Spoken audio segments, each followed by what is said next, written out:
बच्चों अब हम पढ़ेंगे पिरामिड के बारे में। पिरामिड और प्रिज्म में क्या डिफरेंस होता है।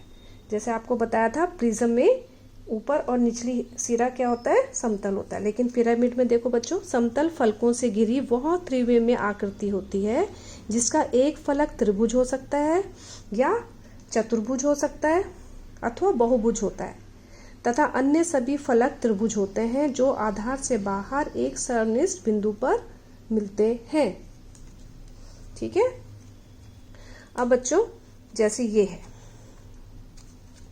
ये क्या है, इसके नीचे क्या है, वर्ग है। ये क्या है, वर्गाकार आकृति है, वर्गाकार आकृति है।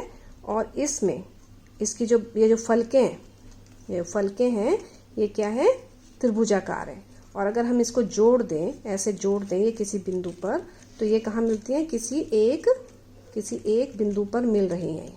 ठीक है, एक बिंदु पर मिल रही है ना यहाँ पर। तो ये जो आकृति होती है, ये क्या है, ये पिरामिड है। ठीक, पिरामिड ऐसे।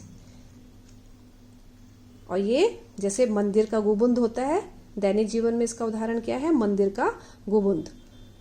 मंदिर की छत जो होगी आपकी समतल आकृति होगी, और बाकी जो इसके पार्श्व पृष्ठ है, इसकी जो फलकें हैं, ये क्या है, समतल है, त्रिभुजाकार है और एक ही बिंदु पर मिल रही है। इसका एक उदाहरण ये आप एक्टिविटी में करोगे, एक्टिविटी में आप ऐसे करोगे, एक वर्गाकार बनाओगे, और मैंने ऐसे ये जो बनाया है ऐसे त्रिभुजाकार, और इसको अंदर की तरफ फोल्ड कर दिया हमने। देखो ऐसे बनाया था ये, और इसको अगर हम अंदर की तरफ मोड़ दें तो ये क्या बन जाएगा, पिरामिड। एक उदाहरण है, एक और उदाहरण है, देखो ये पेंसिल है।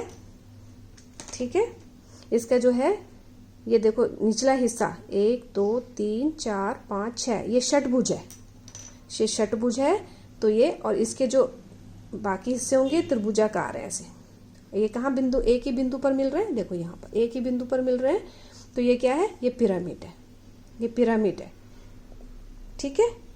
और अगर ये बंद होती, ये छिली हुई नहीं होती, तो ऊपर और निचली सिरा एक होता, तब ये प्रिज्म होता। लेकिन अभी ये क्या है, पिरामिड है। और अगर बंद होता तो क्या होता, प्रिज्म होता।